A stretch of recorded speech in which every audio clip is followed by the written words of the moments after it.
आज रामनवमी है, सब लोग जय घोष करेंगे। बोलिए जय श्री राम, जय श्री राम, जय श्री राम, जय श्री राम। जय श्री राम।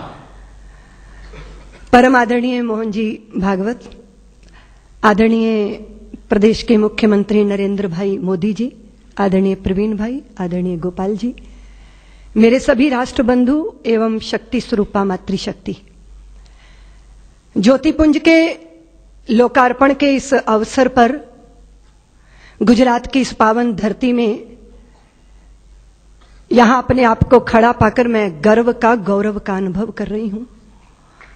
और पहली बार आदरणीय नरेंद्र भाई मोदी के अंदर मां सरस्वती के मानस पुत्र की संभावनाओं का भी दर्शन कर रही हूं। ये कथा जो ज्योति पुंज के माध्यम से हमारे सामने आने वाली है, उन प्रचारकों के प्रति कृतज्ञता है जिन्होंने उंगली पकड़कर नरेंद्र भाई को चलना सिखाया। ये अभी अभी हम सुन रहे थे। तिल तिल करके अपने को होम करना और मां भारती के चरणों में चुपचाप अर्पित हो जाना, ये प्रचारक की साधना होती है, उसका साध्य भी होता है। हम जब भी कभी कदम उठाते हैं तो कुछ पाने की अपेक्षा करते हैं, लेकिन एक प्रेमी के हृदय का भाव क्या होता है? वो स्वामी राम की वाणी से व्यक्त होता है कि इश्क एक तरफा में यूं मसरूर हो जाऊंगा मैं, राम तुम होगे क्षमा काफूर हो जाऊंगा मैं तुम्हें देखूं तो देखूं तुम न मुझको देखना, तूने गर देखा मुझे मशहूर हो जाऊंगा मैं तुम्हें चाहूं तो चाहूं तुम न मुझको चाहना, तूने गर चाहा मुझे मगरूर हो जाऊंगा मैं अगर मांगू कभी तो कुछ ना देना तुम मुझे, वरना फिर प्रेमी नहीं मजदूर हो जाऊं। जो बोझ ढोके मुआवजा चाहता है वो समर्पित नहीं होता, वो मजदूर होता है।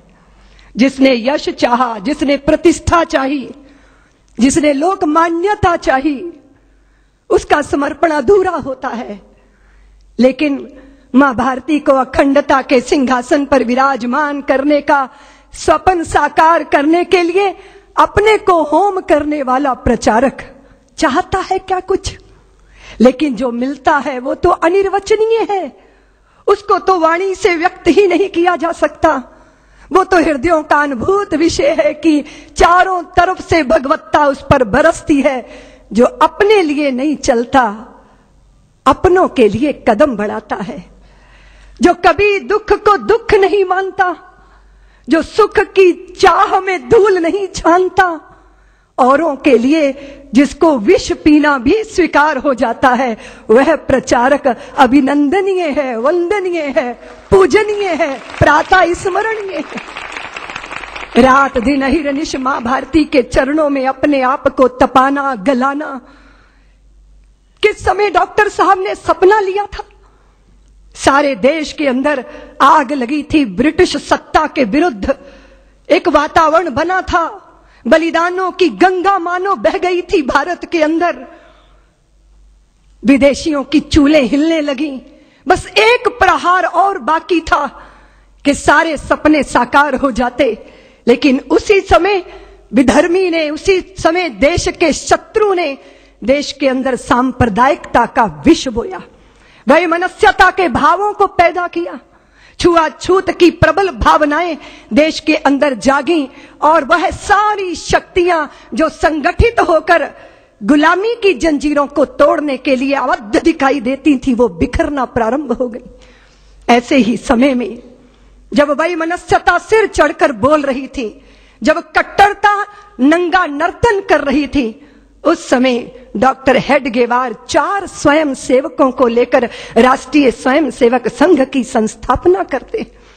जब अपने ही कुएं पे पानी लेने आते थे और अपना ही भाई दुत्कार कर भगा देता था कि तू अछूत है, मेरे कुएं का पानी पिएगा तो सब अपवित्र हो जाएगा, और वो प्यास से तड़पते हुए अपने ही भाई को देखना, लेकिन निष्ठुरता का लबादा ओढ़े रहना, वो तिल तिल करके मरने वाले प्यासे को देखकर उस पीड़ा में से, उस वेदना में से राष्ट्रीय स्वयं सेवक संघ का निर्माण हुआ, जन्म हुआ।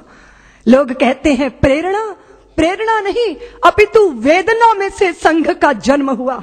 मां भारती को वैभव के पद पर ले जाना है, अखंडता के सिंहासन पर विराजमान करना है, तो एक ही मार्ग है।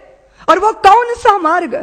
क्या हिंदू जाति जिसने नक्षत्रों को संज्ञा दी, वो हिंदू जाति जिसने सागर की छाती पर पत्थरों को तैराया, इतना गौरव रखने वाली हिंदू जाति, उसका स्वाभिमान धुआं बनकर उड़ेगा?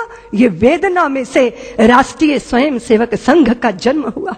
प्रचारकों ने अनवरत अपने जीवन को आहूत किया।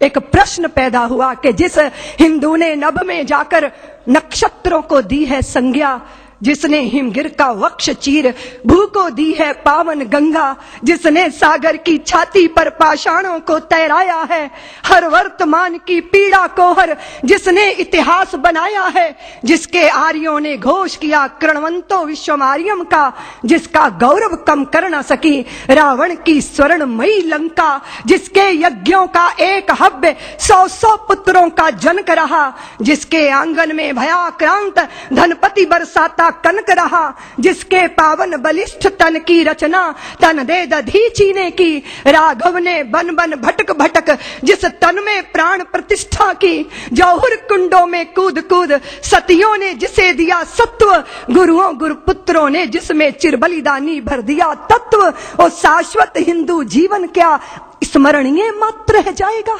इसकी पावन गंगा का जल क्या नालों में बह जाएगा? इसके गंगाधर शिव शंकर क्या ले समाधि सो जाएंगे? इसके पुष्कर, इसके प्रयाग क्या गर्त मात्र हो जाएंगे? यदि तुम ऐसा नहीं चाहते तो फिर तुमको जगना होगा, हिंदू राष्ट्र का बिगुल बजाकर दानव दल को दलना होगा। इस वेदना में से, इस पीड़ा में से, मां भारती के लुटते स्वाभिमान और बिखरती अस्मिता की वेदना में से राष्ट्रीय स्वयंसेवक संघ का प्रादुर्भाव हुआ। फिर एक एक दीपक जले, तिल तिल करके अपने आप को मां भारती के चरणों में आहूत करते रहे। फिर एक एक माता निकली जिन्होंने अपने हृदय के टुकड़े, अपने शरीर के हिस्सों को मां भारती के चरणों में अर्पित कर दिया। फिर विद्यावती की वह परंपरा जीवंत हुई जहां भगत सिंहों को जन्म देने वाले, और फिर उसके बाद भगत सिंहों को फांसी के फंदों पर झूलते देखकर आंखों से आंसू बरसाने वाली माताओं की आंखों के आंसू देखकर लोगों ने संदेह व्यक्त किया। विद्यावती को यही तो कहा था कि आप अपने बेटे की, पुत्र की शहीदी पे रोती हो, इतनी कमजोर मां हो। तो विद्यावती ने कहा, मैं अपने पुत्र की शहीदी पे नहीं रो रही, अपनी कोख पे रो रही हूं। कदाचित मेरी कोख ने एक और भगत सिंह को जन्म दिया होता तो मैं उसको भी देश के चरणों में अर्पित कर देती। फिर देश के अंदर तांता शुरू हुआ। माताओं ने अपने हृदय के पुष्प मां भारती के चरणों में अर्पित करना प्रारंभ किया। वो प्रचारक जीवन को अपना के व्यक्तिगत परिवार कुछ नहीं, परिवार सारा राष्ट्र परिवार है। अगर अपने भी साथ छोड़ देंगे तो चिंता मत करना, देश तुम्हारा परिवार है, तुम्हारा कुटुंब है। ये भावना और ये उत्कट भावना प्रचारक के जीवन का संबल बनती रही।